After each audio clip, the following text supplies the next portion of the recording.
In our first panel, we will listen to our esteemed panelists describe their fearless journey and how they have leveraged technology to create that level playing field.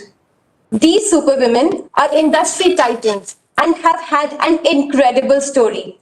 Moderating this panel is yet another superwoman, Candice Glynn, Communications Director, Procter & Gamble AMA, that is Asia Pacific, Middle East and Africa region.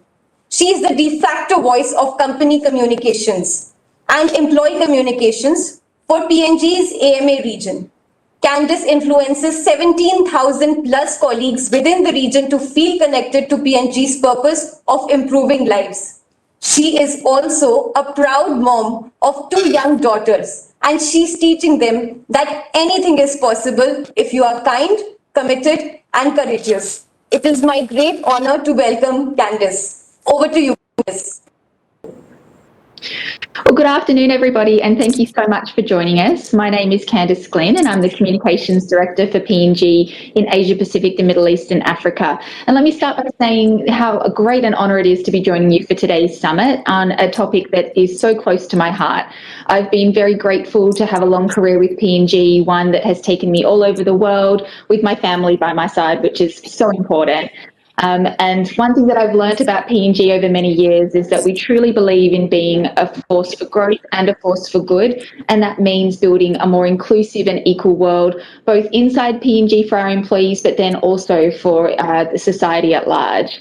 So today we have a very important question to answer, and that question is, does technology have a gender?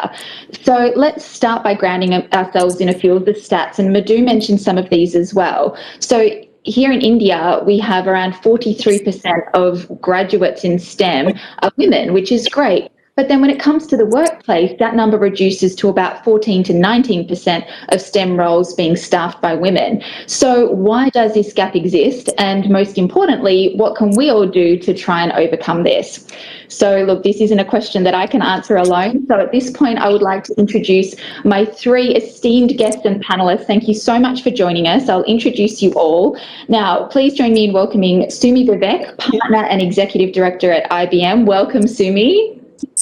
Hi. Harlina Sodhi, CEO and co-founder of an organisation called Believe in Yourself, and she's also a mentor and coach at the International Coach Federation. Welcome, Harlina. Hi, good afternoon. Good afternoon. And Rohini Venkataswaran, who is our P&G India Equality and Inclusion Leader. She's our Sales Vice President and Marketing Leader for our Olay and Old Spice brands. Welcome to you, Rohini. Hi, Candice. Firstly, thank you so much for joining us all today. You are all great examples of women who are just absolutely thriving in this landscape and shattering the glass ceiling when it comes to STEM. So I really can't wait to hear more about your inspiring stories. Sumi, I'm going to start with you if that's okay. And I just thought that perhaps you could start by giving us a bit of an understanding about your inspiring journey in STEM and, you know, perhaps any big moments of truth for you as a woman working in technology. Sure. Thanks, Candice. And hello, everyone. Good afternoon. To introduce myself, I would like to say I'm a tech enthusiast. I work closely with all businesses, helping them achieve disruptive value from technology to achieve their business aspiration stated as well as unstated. Throughout my career, I've worked on creating and delivering technology-led transformation programs for consumer companies like Unilever, Pepsi, Britannia, Godrej, Marico, and many others. My last job was CIO for Diageo India, and I currently manage the enterprise applications P&L for IBM India, which again is about taking the next generation technology platforms to the leading Indian organizations. And again, focus towards achieving their aspirations with the help of technology. On the personal side, I'm based in Bangalore. I'm married. I have 2 sons. One is a teenager and another younger one who behaves more like a teenager.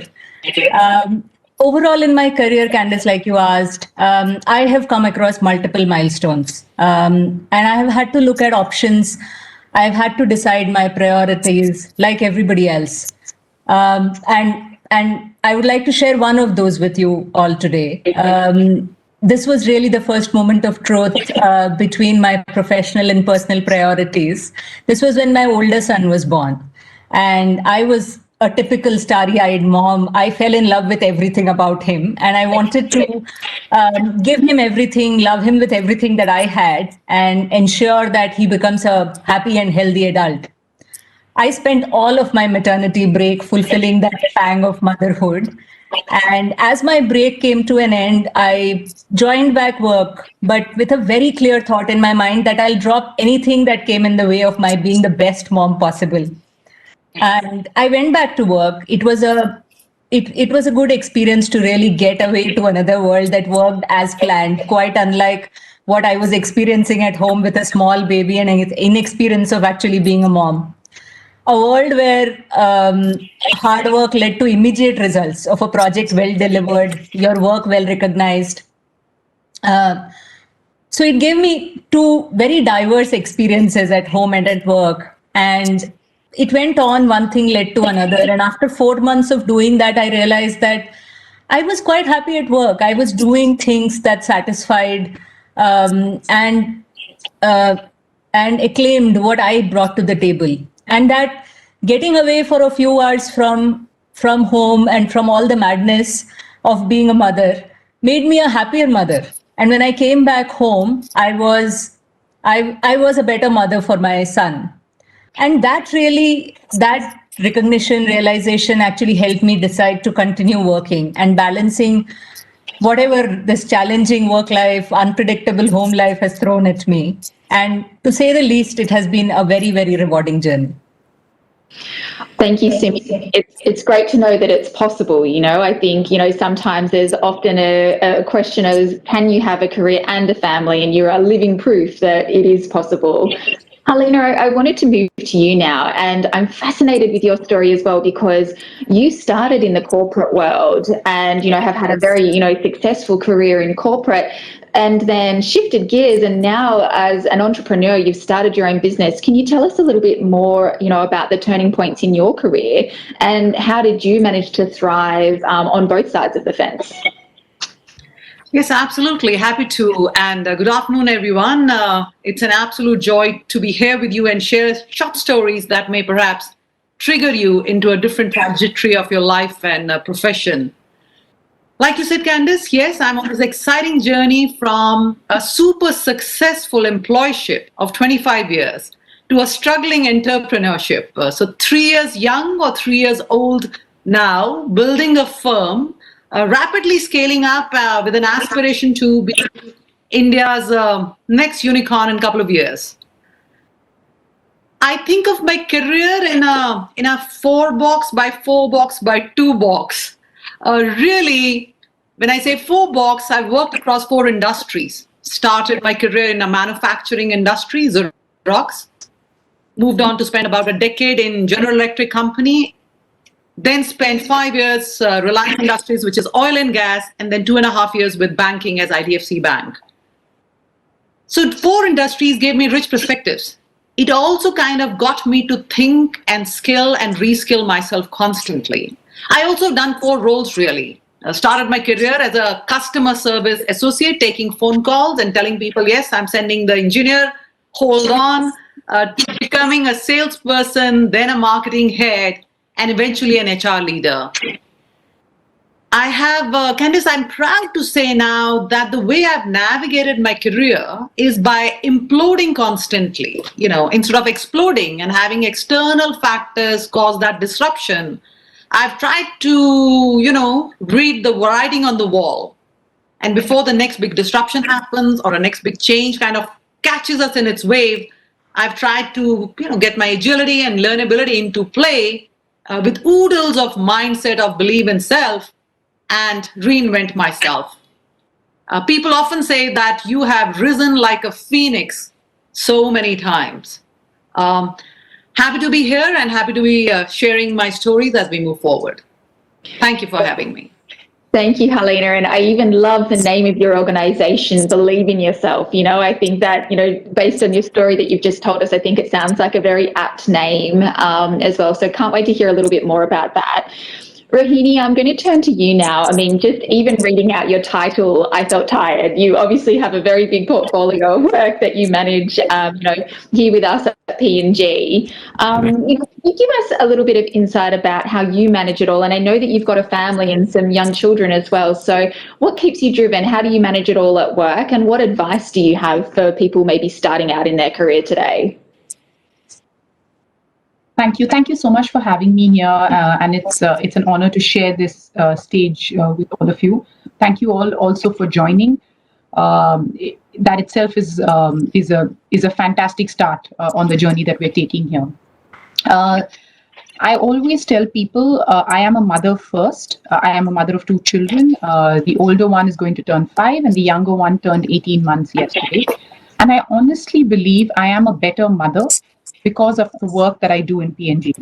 I'm going to be coming up on almost 16 years of working with P&G, and I think the thing I like the most of the company is this is a company that allows you to prioritize family. So to be able to sit in a public stage like this and actually say that my first priority is being a mother and a mother of two children, then my career itself should tell you what kind of a company this is. So big credit to the company.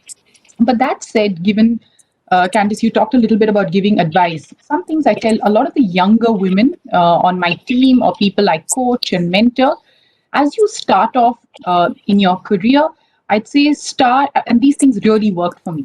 First one is be really flexible. Be flexible about work that's coming your way. Be flexible about locations. Be flexible about roles. Because the reality is, as you move and progress, you will get married. And many of you may choose to have children. And as and when that happens in your life, you will realize flexibility is taken away by things which are more important. So be flexible and be open to doing more roles. Take on more. Take on as much as you can. And linked to that is push yourself to deliver the best version of yourself. Each and every one of you come with a unique bunch of strengths and opportunities, as I do. Focus on your strengths, keep building on them, and take on more as you do that. And then finally, something I feel very passionate about is build a network of friends, of mentors, both within the company and outside, because these are the people who will push you wherever you need that little bit of a push to get you to succeed. And you heard Madhu say it, Candice, you said it. For P&G, diversity is not a nice thing to do. It's not a right thing to do. It's a business need. We are a FMCG company. The brands that we sell actually have a disproportionate, call it preference towards women. So how can you sell to women if you are not a woman, right? So for us, diversity is a business need. It's a business choice. All of you shared, Madhu shared, Candice shared about the statistics on STEM. And I think seminars like this, participants who are here, you all will make the difference. You will make the difference of ensuring that the dropout rate from education to careers dramatically goes down, and we move towards the journey of getting 50% at minimum women having very, very successful careers in companies like P&G, and if you choose, a very, very successful personal life. Thanks, Rohini. I mean, again, another great example of, being able to have the flexibility to maintain that balance. And I want to pick up on this and actually, Sumi, turn back to you for a minute. I think for you all as, women who are senior in your organizations, in your careers, often that comes with an increase of at-home responsibilities as well. So as you get more senior in an organization, it just so happens that you're in a life stage of having children, getting married, and maybe in some cases as well, taking on extra household responsibilities like caring for elderly parents and the like. Sumi, how do you balance the spheres? Any tips in terms of, how that one should keep all of the balls in the air, so to speak? Yes, Candice, that's really a very relevant question for all of us women, right? But I cannot claim that I have it all figured out even now, but I can share some reflections with all of you, right? So my learnings through all of these early tumultuous years when kids have fallen sick. I've got phone calls from school. They have got hurt. My mother-in-law has fallen down. And every time that I have been, I was needed at home urgently. And I have realized that if I wanted to be back home and wanted to take care of these things, my organization would understand, they would accommodate if I just asked. Sometimes I was too shy to ask if it was not a clear policy or written down allowance. I have always felt uncomfortable at that border of whether I'm taking advantages of good bosses and helpful colleagues around me, right? And my learning through all of this now on hindsight has been that we should always take the liberty to be ourselves and mold the situation as per our requirement. And then along with that, be best at our jobs and deliver phenomenal performance and great results, but at our own pace and time. See, organizations really do not have the bandwidth to understand what it is that you want or mind read you, right? But if you just state it, I think more often than not, the situation and allowances are created for you. It is about stating it very clearly. The other thing is also about, Rohini spoke about it, is about creating an ecosystem and then depending on it. So my husband, my friends, community of moms with kids in the same grade, apartment complex people, my neighbors, and the home support system, like my relatives, nannies that I have had over so many years. It's about defining a method in the madness and then leaning on people, avoiding the incessant need inside us to be the superwoman and doing it all myself perfectly, right? Not giving in to that, and instead asking for another mom to pick up the kid from after school classes, letting the mother-in-law feed the kid after coming back from school. See, this also means that things will not get done exactly as per your standards. I can really tell you that if your husband is taking care of the kid on nanny's off day, then you will see a dirty house when you come back from office, and life will not be perfect, but you will be more than perfect, isn't it? So that's a good compromise that I have tried to make. I have tried to remind myself at different points that this is the balance that I want, to not be the superwoman. And on that note, actually, I can share one very funny episode with all of you. There was a period when I was going through a very intense project, and my husband was traveling, nanny was out, and I was working actually from a client side. So I asked my driver to bring in my older one was 4 years old at that time. So from his daycare in the evenings, he would be brought to the client office where I used to work. And he would stay with me the whole evening, complete his homework, also enjoy iPad time, go around, get pampered by my colleagues around. And I would finish my meetings and tasks. And in between, we would take a pizza break, go down and have some snack. And he was quite happy with all of that. On one of those days, I was in a meeting and my son couldn't get me. And he asked the client team member who used to work with me to help him to the men's room. And everything happened. When I came to know about it, I was so embarrassed and apologetic. But on hindsight, honestly, the person did not make it uncomfortable. He took it quite naturally. And over the next few years, we built a very strong personal connect. And I can say, at least think that this incident definitely was a part of this. So those have been some of my balancing acts. And I really think I'm a much better manager with much more empathy, with much higher ability to actually multitask and manage crisis because I'm a mom. And there is so much that I take back from work, back home, and I discuss it with my kids, and they appreciate and respect me so much more at home because of the perspectives that I'm able to bring from work. So that really is my story. You could see me nodding. I was agreeing with so much of what you said to me and can relate to it so much. And I think, the incredible thing that about your story, is that your children are also looking at you, as a role model as well, right? So, another, benefit of, sort of pioneering and, forging ahead with both your family and your career life. Harlina, turning back to you, I mean, we've heard a lot of, the disproportionate amount of responsibilities that are placed on women when it comes to their roles outside of work. How do you think that we can level the playing field, such that, between men and women, there's a much greater sense of equality in the workplace? And what's your advice for women to be able to win when it comes to their careers? All right, so great question, Candice, and I'll tell you what has worked for me, and some of that, perhaps will work for others as well. The number one thing that I learned growing through my career is that the ball is always in my field. It's great if companies like P&G or IBM, create the environment and the ecosystem and policies and processes which are inclusive. Well, that's the extra cherry on the top.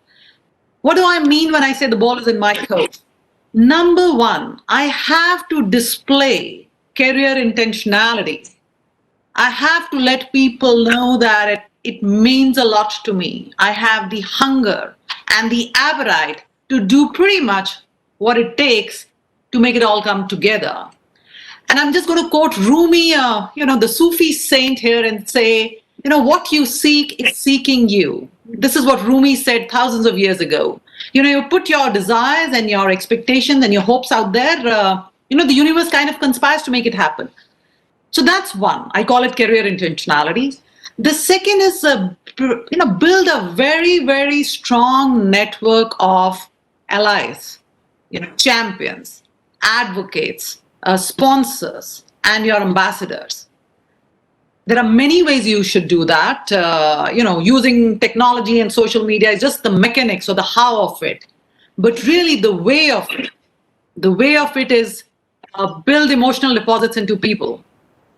Something I learned when I was in Xerox as part of our training there. How do things work in the bank? You can only withdraw money if you already have money there, right? You cannot just make withdrawals otherwise. So similarly, look for opportunities to support people, help people. It could be as simple as liking their Instagram post, just saying good work, just tapping their shoulder if you think they're dejected. And that way you're making a little emotional deposit all the time. Because when the time comes, you can make a withdrawal. And the withdrawal could be of any types. We know that, right? You have to go and be at home for some reason. You're having a bad day at work. You need to do some side conversation to get some support for your promotion and what have you. The third, as you grow through your career, the third thing that's really worked for me at different points of time, I have always had one of these three people, and sometimes all of these three people. One, a trainer, somebody who's constantly giving me skills and capabilities. It could be a workshop, a company-sponsored program. And today learning is everywhere. You go to Udemy and Coursera, and even MIT Sloan has put everything out there. So that's one. The second is a mentor, a wise person who's been there, done that, who will help you through your highs and lows, connect you, and do all of that. The third, and this has become lately very important, and I do a lot of work in this area as well, is have a coach constantly. A coach is a person who will help you become a better version of yourself. Something, Rohini, that you also said. A coach is a person who will take you to places you could not go by yourself. It's pretty much like the cricket match, which is happening as we all do this conversation alongside. While Virat Kohli and Rohit Sharma and Shikhar Dhawan are out there batting, the Indian cricket coach, Ravi Shastri, is doing everything except being there in the field with them, making sure the Indian team wins and becomes the world champion and what have you. So have all three, 1, 2, at any time of your career. So these are the three things which I think will create an equal world and an equal opportunity, and just make it easier for the men also to jump in and support us.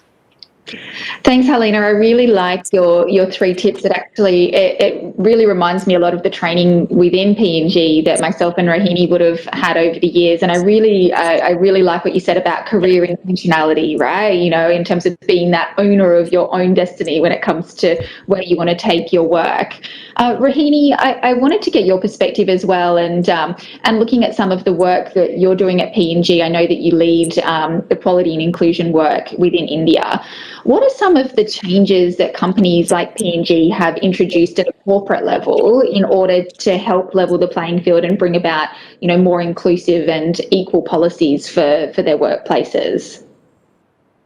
Absolutely. I mean, I think that the starting point, Candice, is what you're seeing. A conference like this at an external platform where we're talking about it. I am a very, very big believer on conversation, sparking conversations, talking about things. We ran an event in February, which was called We See Equal. And I loved the theme line of that, which is what I will encourage everyone over the course of today, which is don't leave anything unsaid. And don't leave any action undone. We must talk about it. Harlina mentioned it. It's career intentionality, right? You need to want to do it, but you have to also talk about it. Nobody's going to be able to read your mind. So I think organizations today are so much more aware and so much more supportive in terms of ensuring that we ideally, like I keep saying, 50-50 in terms of the ratio. Probably not. There's more to go. And I'm sure conversations like this will trigger that. What we do in P&G, however, is we have a very deliberate action plan. Like any corporate, we know that the only way to drive success is to have a strong action plan. And we have one for equality. We have very clear policies. Madhu touched upon them, whether it is the maternity policy itself. There is the paternity policy, which is the share the care policy, which we launched, which goes a long way in equality. Some of the best conversations I've had since we've launched it, it's been 3 months, is with a lot of men who've had conversations with me saying, how does it feel to go on paternity leave? And I keep I laugh when they tell me that, because I say, hey, guess what? I've taken 2 maternity policies. It hasn't affected my career. So paternity policy will definitely not affect yours, right? But that's equality. Getting men to be so much more sensitive about what women go through when they take a policy itself, for me, is a big, big leap in this direction.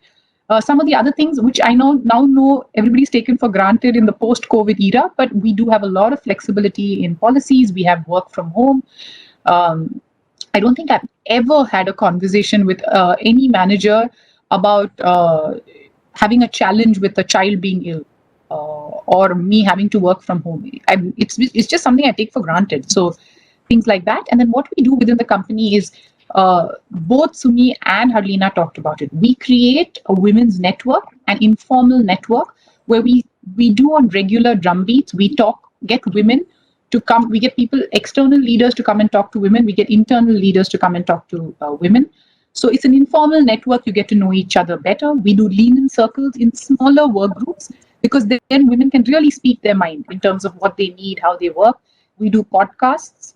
Like I mentioned, we did a conference which was at an external global level for all functions. This is, of course, more for STEM, women at STEM. We partner with education institutions, like we just did a conference. So there's a lot that we're doing to, one, create awareness externally, but also internally. And I keep coming back to the point saying, don't leave anything unsaid or undone, even within the organization. So policies, a very deliberate action plan, and bold sessions like this to trigger conversations. Yeah, and it's great to see so much progress being made, particularly in STEM. And I want to bring it back just slightly now to you, Sumi, as well, thinking about, women in STEM roles. I think, research would still tell us that there's still a level of inherent bias when it comes to women in STEM. If I say coder, IT developer, the stereotypical image that one would picture still seems to be male. Why do you think that image still exists, Sumi, and what do you think that we can do to overcome that? Sure, Candice. So the bias that we are seeing, and we're specifically talking about STEM, really exists all around us. It's prevalent across all sectors, all functions. And we've spoken about P&G earlier. The organizations are really doing a lot to address the unconscious bias at workplaces. So even in IBM, there's a sensitization training for all employees, managers, to recognize the derailing behaviors and really address them very actively. equal pay for equal work is also a very, very strong focus. But besides what the organizations are doing, there is something that we can also do for ourselves. And while there are so many kinds of biases, one thing that I can share is about my own experiences with performance bias, which is about judging my work and the performance that I bring to the table against my male colleagues and judging that to be lower. Now, in my early years, I have always questioned as to why the rewards would not come to me automatically. I had, of course, done so much of work, more than what was expected of me. But I do understand, like Harlina also mentioned, intentionality. My career, my growth is my responsibility. And hence I take the responsibility of managing this bias, which is against me to start with, but I try to shift the spectrum and make it positive for myself. So I make it a point to agree on expectations in as quantitative terms as possible with my supervisors. I also ensure that there is a regular session with my leaders. And nobody is surprised at the end of the year. So what is expected of me, stated very clearly, where I am in the journey, what I am able to do, what are the areas of improvement, and what enablement I can get. If all of that is laid out very clearly between me as well as my leader, then there is very limited chance for the bias to really creep in. Having said that, I think, to be honest, gender bias, or in fact any kind of bias, is not getting created in the organizations. It's a part of our society and gets formed at homes, in our daily lives. And women are the people who are actually creating the culture, creating what happens at homes. They are the backbone of our homes and our society. In that sense, I think we carry a very large responsibility of not letting these biases form in our families, and especially in the minds of our sons. And I think if we do that, I'm sure we'll make life so much more fairer and better for our daughters. Absolutely. Another important element that, I see in this space is around upskilling and, making sure, that as women we have the right skills to succeed, today and tomorrow. I mean, when it comes to an area like technology, this is exponential, right? I mean, the technology that we're using today may be superseded, in 10 years' time, and this is only accelerating during the COVID pandemic as well. So, Sumi, I might stay with you for a second. How important is it, for us to stay on top of these skills, particularly when it comes to tech? I think it's super important. It's the single biggest success factor for doing good in our careers and our jobs. And I think the place where it needs addressing, especially in women who are doing so much and so many things, that this gets neglected. And hence realizing that it is important, I think, is the first step to making a difference in this space. Rohini, I might turn to you on that same question. For you at P&G, what have you seen in this space in terms of upskilling in tech and also more broadly in roles at P&G? I think especially the digital transformation has been so rapid. I smiled when you said 10 years. I think technology is going to get obsolete even faster. I think 10 years is probably too long in the journey of tech. My very, very little understanding, let me clarify, I'm in a panel of very, very superior beings on this topic. So let me keep it simple. But what we do in P&G is we have a program called Ignite, which is a program that we've started for this, which is focused on digital upskilling. It includes over 2,000 hours, something like that, of fluency that we're trying to drive within the organization. We have people who are coaches who are coming externally from within. We have programs that run across functions to ensure that we significantly upskill ourselves as a company, because really that is going to be the X factor that differentiates a company versus the other in this very, very digital, volatile world. And of course, it's everything, right? It's everything from hardcore technology to even simple things like how do you use WebEx more effectively. It's a plethora. The space of digital is everywhere, right? It cannot be limited to one aspect, and that's what makes a big difference. I've called it out. Within the company, we have something called a know and grow plan. I've called it out as something I want to build my capability on, read up, learn, both through the Ignite program and the elements of technology that we have within the company, but also there is so much of information out there. But learn and upskilling, I think it's very, very critical. Absolutely. And I think, for so many of us, we're, reassured that we got on top of the digital transformation and these digital skills before COVID, that has, helped really enable us to continue collaborating like this, so effectively, despite, the distance, etc. So, all right, well, we're coming up to the end of the session and I want to make sure that we hear from, each of you, at least once again before we close it out. So, Harlina, I'm going to turn back to you and I'll ask all three of you the same question to close us out. Harlina, can you tell us what is one big action that you think that we can take collectively, within private sector industry to encourage more women in STEM roles? All right, so I'll give you two quick ones. I know you asked me for one, but being a disruptor that I am, I will not follow instructions as they are.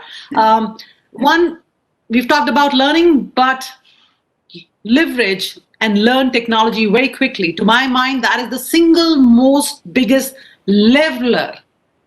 You can go in a company, there could be somebody who has 30 years experience of sales, of accounting, of legal, but I can bet you they don't have experience of technology or digital or Python or ML or artificial intelligence. So it's a leveler. What you know probably is as much as they know.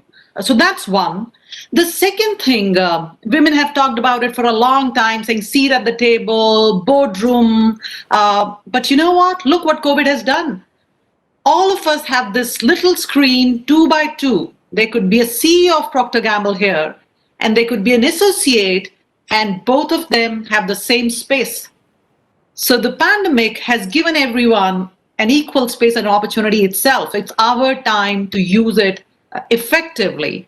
My last pledge or call to action, Candice, is believe in yourself. We named our firm that 3 years ago. We went crowdsourcing for the name of the company. We went to 48 cities, spoke to 500 people saying, tell us one thing that will help you the most. Tell us one thing you wish you had more of. Tell us one thing if you had, you could do anything. And repeatedly, people kept saying, confidence, I wish I believed more, I want to kind of think of myself as I can do it. This kept coming over and over and over again. And it became such an important thing for us saying, oh my God, believe in yourself has to be the war cry of every single person out there, you and me and all of yours and listeners. So I'm going to say call to action is believe in yourself. Everything else is incidental.